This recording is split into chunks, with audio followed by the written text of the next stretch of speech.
Hi, Peter, and thanks for accepting or to be part of gguttalks season 2.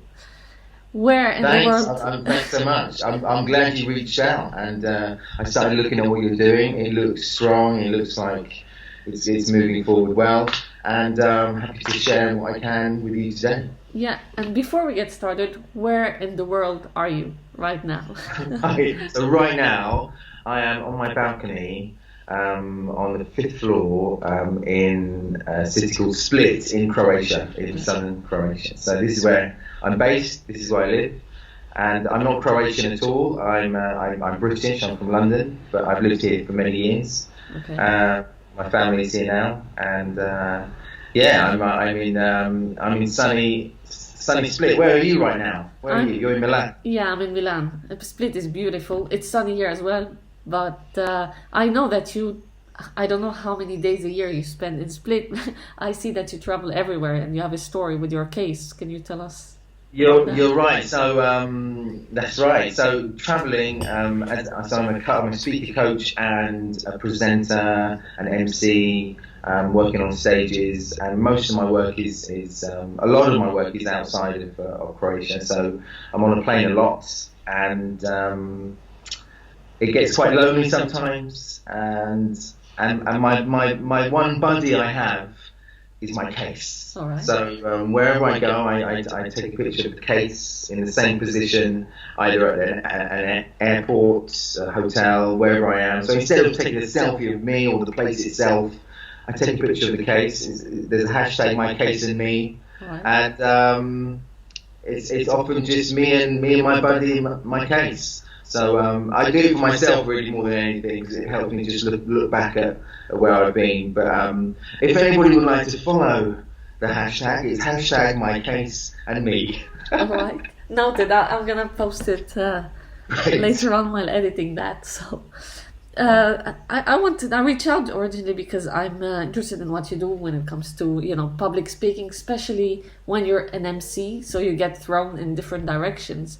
But also you have this way of engaging the audience by going to the audience and then getting them to share stuff with you. How do you do that? So literally, with, let's say at a conference, I'm hosting a stage, the main stage, for example, shaping the event, powering the day or 2 days forward. Good content, I think good content is good to have the audience within the content itself as well. So often I think about this would be a great opportunity to do a short, quick, 45 second, 60 second video on Twitter. So I just use my mobile, I hold it in front of me, and have a quick chat about what's going on, what the flavour is, what the tone is. And it's good for the people that are with me as well. They can kind of express themselves about the event as well. It's raw. It's not scripted, and it kind of gives a good little flavour of what the atmosphere is right at that moment during the conference. So I do think about what I'm about to say. Think about what I'm about to say. Look at try and imagine the angle, what it looks like from my mobile, and just jump in. And often it works. And listen. If it doesn't, just delete it and just do it again. All So right. the more you do, the more practice you have, you can often get it first time. As long as you give some energy, it's again snappy and feels good, then they often work. And are people quite responsive? Like, for sure, I get it. You want to get an attendee's perspective, which is nice because you get another flavor, not just people who have the microphone. But are people usually responsive to this? Yeah, definitely, Okay. because they often want to share what they're talking about. So if it's, let's say, a speaker who's just been on stage, my question would, I would just say something like, right, here we are at this XXX conference, and great atmosphere, everything's moving forward. Right next to me, I've got X, and so tell us, what have you been speaking about? Tell us, what's the value you've been bringing today? Bang. And then they quickly say, Yeah. within 30 seconds what they're doing. Back to me. So more of this. See you a little bit later on. Over and out from X conference. So it's short, snappy, and gives a nice, I think it gives a nice flavour Right. to what's going on. Okay, I saw as well you do stuff where you, if there's an exhibition or something else that's sort of interactive, you just jump on that and interact with the audience. And this will take me to, well, you also do public speaking and pitching and so on. So Yeah, it's a coach. So most of my work is coaching. So I'm helping speakers, keynote speakers on stage, helping startups to pitch, helping people get investments, or companies simply who just need to up their game in the way they communicate their ideas. A lot about the body language, the tone, the atmosphere, the way we say things, what we say, and how we say them. So all those things together, helping people to get their messages out more concisely with more impact. Yeah, so that's mainly what I do. Go back to your question. What was your question? no, what's the biggest challenge you found when you're coaching those people? Because obviously you do that at different levels, like experienced people and inexperienced people. So are there some commonalities?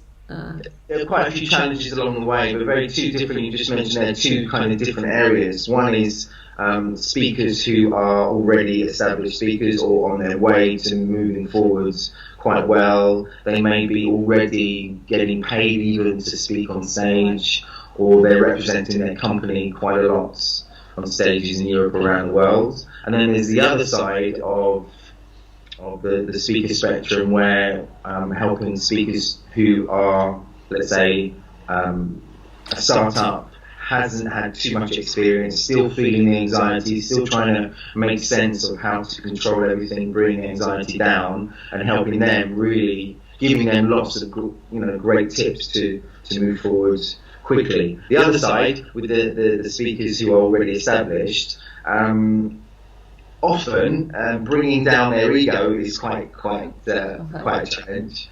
But at the same time, you still have to keep on trying to learn. So being self-aware, whether you're starting out or already established is so important. With the keynote speakers, just a couple of small things that they have never seen before, because they've just got into the routine of still doing the same thing. Imagine, if you're getting paid to stand on a stage around the world, your company is trusting you to share their message. Already you've got the trust, already your credibility is high, but maybe you're often actually missing out on things you're doing, mistakes that you're doing that you haven't noticed. So that's where I come in. I come in and pinpoint the things that they haven't noticed to move them up.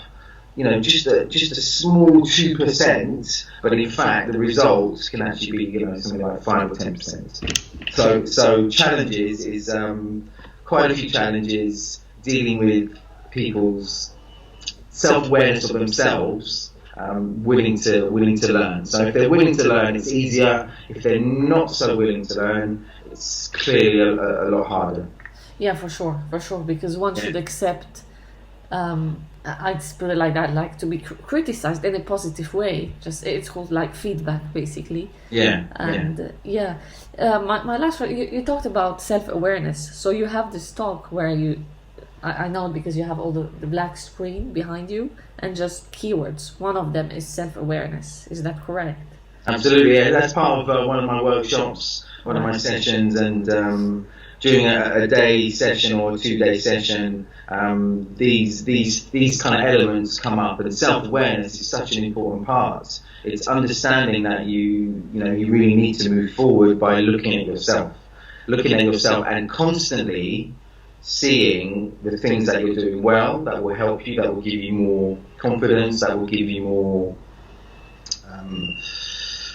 kind of a kind of feel-good feeling that will help you feel good in the future, and also looking at perhaps the areas that you haven't seen before, that you keep making the same mistakes, or just one different movement might work a different way, saying something in a different way. Often when we look back at ourselves, especially when we're looking back at ourselves on video, we often think to ourselves when we see it, actually I wasn't that bad. But we're actually not as bad as we think we are. So a big, a strong tip right now would be always somehow record yourself, because that's the closest way you can get into the minds or behind the eyeballs of the people that are looking at you when you're standing on stage. So record yourself, critique yourself, and that's a good way to move forward. Yeah, I actually do that. I run the Founders Institute here. And Right. one of the Oh, key really? things, Okay. yeah, one of the key things is as well to record all the founders so they can see themselves afterwards. Right. But I do it for myself as well if I need to present. Right. I was doing actually last week. Dale Ritty, Yeah. Founders Institute last week in Sofia. He's yeah, I'm sure you know him. Yeah, I Great know guy. him. Yeah. Yeah, I was there last year actually. There was a global meeting, Global Founders Right. Institute meeting in Sofia, so there were people from everywhere. Yeah. How did you become self-aware yourself to be able to take this to the next Yeah, level? that's a really good question. So I was in many years ago. I was in sales, and I'm doing a lot of presentations, and I quickly realised that in some areas, in some parts of my work, I was it worked well. The sales area worked really well. So presenting, the results were good, the impact was strong. Right.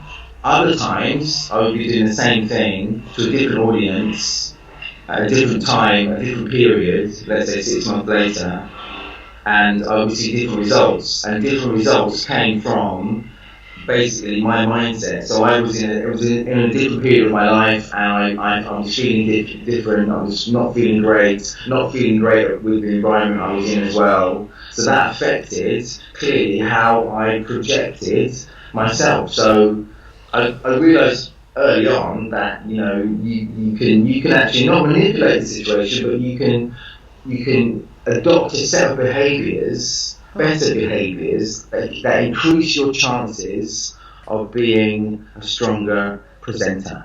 Okay. Right. So I realised that pretty early on, and so I would think about how would I move differently, or how would I say that in a different way, or if I had a different tone of voice when I said that, or maybe a few words that sound better, that give a stronger impact, would actually help the message get through quicker with more impact. And so thinking about that, thinking about myself, and ready to critique myself, helped me move forward quicker. So although I was doing a lot of presentations, my confidence grew. Right? So the more you do something, the more confident you get at it. But that does not mean you get better at it. So practice doesn't make perfect. Practice equals confidence. Yeah. You need to practice and be self-aware, and then you grow quicker. So through my previous career in sales, I realised looking at myself would really help me become a stronger presenter.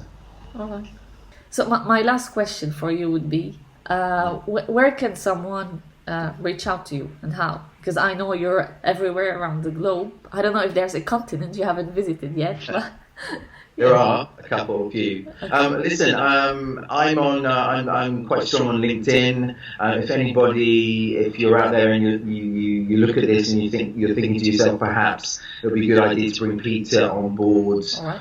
Or into our company for a session on body language, on tone of voice, how to communicate better, all those set of behaviours that will increase your chances of being a more successful communicator and speaker. Just link up on LinkedIn, reach out to me. You never know when we might actually need each other. So at the moment I'm pretty full for June, July, and half of August.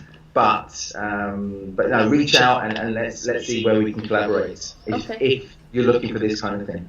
Yeah, so you do workshops for companies. Yeah, for sure, for individuals, yeah. accelerators, and companies as well. So Alright. so whatever you need in terms of building up the confidence, using body language better, or just bringing the team together, making sure they're all kind of on the same level in terms of sharing their messages. I can come in and certainly help you with that.